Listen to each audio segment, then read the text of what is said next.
মাননীয় কাৰ্যকৰী সভাপতি মহোদয়, মাননীয় বিদ্যালয় পৰিচালনা আৰু উন্নয়ন সমিতিৰ প্ৰাক্তন সভাপতিদ্বয়, মাননীয় ৰূপালী জয়ন্তী উৎসৱৰ বিভিন্ন কৰ্মকৰ্তাসকল, মোৰ সহকৰ্মীবৃন্দ, মাননীয় ৰাইজ আৰু ছাত্ৰ ছাত্ৰীসকল। আমাৰ ৰন্থলী বাগিচা উচ্চ মাধ্যমিক বিদ্যালয়ৰ যি ৰূপালী জয়ন্তী উৎসৱ, এই ৰূপালী জয়ন্তী উৎসৱৰ কথাটো আপোনালোকে সকলোৱে জ্ঞাত যে অহা ইংৰাজী 9, 10, 11 নৱেম্বৰ 2018 আমাৰ শিক্ষক শিক্ষয়িত্ৰীসকলে ঐক্যবদ্ধভাৱে ইতিমধ্যে আমাৰ বিভিন্ন গাঁৱত গৈ 30জন 40জন 50জন একেবাৰে একেলগে হৈ যি ধৰণে ৰাইজৰ মাজত সোমাইছে, মই নিশ্চিত যে আহি থকা নৱেম্বৰৰ 9, 10 আৰু 11 তাৰিখে অনুষ্ঠিত হ'বলগীয়া আমাৰ যিটো ৰূপালী জয়ন্তী আমি উলহ মালহেৰে আমি উদযাপন কৰিব পাৰিম। ইয়াত কোনো সন্দেহ নাই।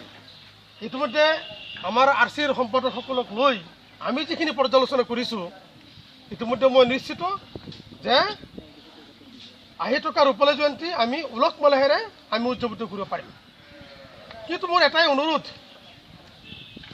আমি ৰূপালী জয়ন্তী উদযাপন কৰিম, কিন্তু আমাৰ ৰাইজৰ যদি সঁহাৰি নাথাকে, ৰাইজ যদি উপস্থিতি হেৰেঙা হয়, তেতিয়াহ'লে কিন্তু আমাৰ এই গোটেই যিটো পৰিশ্ৰম সেইটো পানী হওক।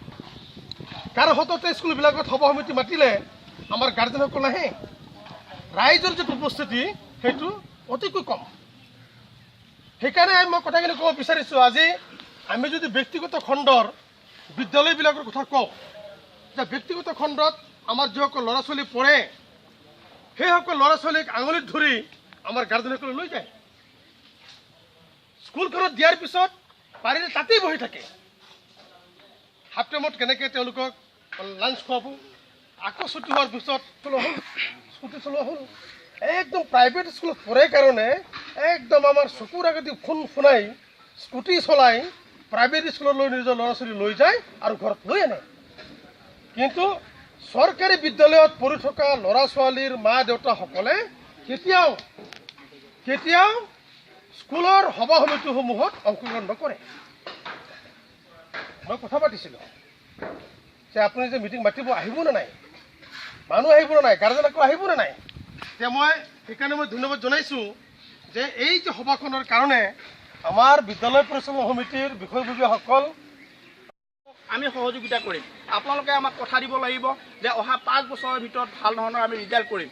এই ধৰণৰ যি ধৰণৰ সুবিধা তেখেতে দিব লাগে, তেখেতে আমাক কিন্তু কথা দিছে। এইখিনি কথা আমি ৰাখিব পাৰিমনে নোৱাৰিম? আপোনালোকে কওক। কিবা যদি অসুবিধা পায়, তেতিয়াহ'লে আপোনালোকে সেই অসুবিধাখিনি আমাক অৱগত কৰিব। আমি ৰাইজৰ প্ৰত্যেক ঘৰে ঘৰে আমি যাম। আৰু এটা কথা, কেইদিনমান পিছতে আমাৰ ক্লাছ 10ৰ ল'ৰা ছোৱালীবোৰৰ পৰীক্ষা দি উঠি এওঁলোকে এইটো স্কুল এৰি যাব লাগিব, কলেজত যাওক, হাই ছেকেণ্ডেৰীত যাব লাগিব। এওঁলোকক যে ক'ব পাৰিব আমি সেইখন সময়ত যে সেইটো স্কুলত পঢ়িছিলোঁ, এটা ৰূপালী জয়ন্তী পাইছোঁ, তাকে আজি চবৰে মই